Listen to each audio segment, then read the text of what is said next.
مریدکے کے صوبائی پارلیمانی سیکرٹری رکن پنجاب اسمبلی عمر آفتاب ڈھلو کی میڈیا سے گفتگو۔ ہم نے حکومت بنانے کا تو کبھی سوچے ہی نہ،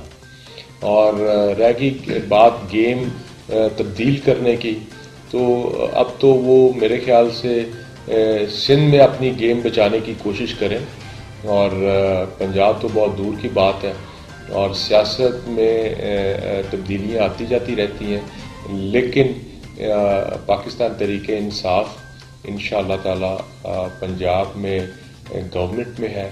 اور یہ 5 سال انشاءاللہ پاکستان تحریک انصاف گورنمنٹ میں رہے گی انشاءاللہ۔ جو ہے وہ ترجیحی بنیادوں پر حل کیے جاتے ہیں، اور تاکہ لوگوں کو مشکلات کی زندگی سے نکالا جا سکے۔ جس دن سے اقتدار میں آئی ہے اور حکومت کی باغ دوڑ سنبھالی ہے عمران خان صاحب کی قیادت میں، ہر وہ دن عوام کی فلاح و بہبود کے لیے اور پاکستان کی ترقی کے لیے اور پاکستان کی سربلندی کے لیے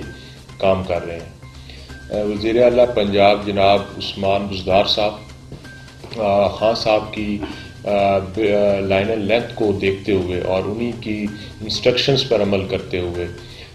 اپنے تمام اراکین اسمبلی کو اور ڈی سی اور ڈی پی او حضرات کو کہ وہ لوگوں کو سہولت پہنچانے کے لیے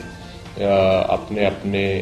حلقوں میں اور اپنے اپنے ضلعوں میں اور اپنے اپنے تھانوں میں لوگوں کی سہولت کے لیے وہ لوگوں کے قریب جائیں اور لوگوں کے مسائل حل کریں، کیونکہ آپ جانتے ہیں کہ ہمارے اس پنجاب میں چھوٹے چھوٹے مسائل ہیں لوگوں کے۔ کیمرہ مین فیصل اور کیمرہ وسیم اسلم راز، نیوز شیخو۔